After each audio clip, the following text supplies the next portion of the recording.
Think of someone importante sa imo, ha? Someone na maybe naapadiri or maybe ni pahulay na. It's up to you. I think the name of the person that you're thinking of, someone na importante, Beth. Oh, sakto.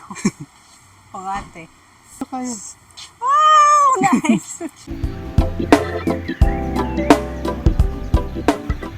Kaya daghan kay panghitabo sa imong ulo, need na ko masabtan kung asa siya banda. Pwede name, pwede nickname. Okay lang? Can I touch your hand? Ah, yes.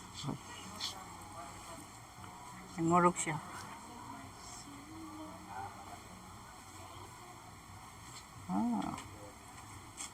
Grabe kag life experience, ha? Grabe kag life experience, and then resilient kay ka. Usahay kapoy na pero mo padayon gyapon ka. Which is mo na ang biggest trait nimo.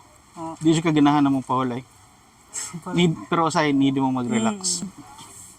Imagine na ginasulat nimo siya inside your brain, the name of the person that you're thinking of.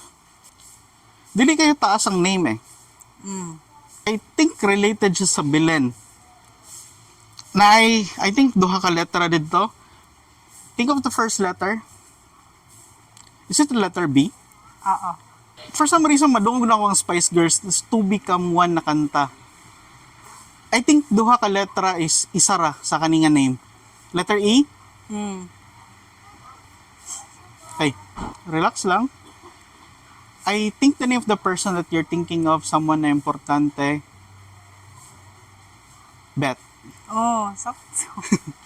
Pangate. Yung ate. Ito kayo.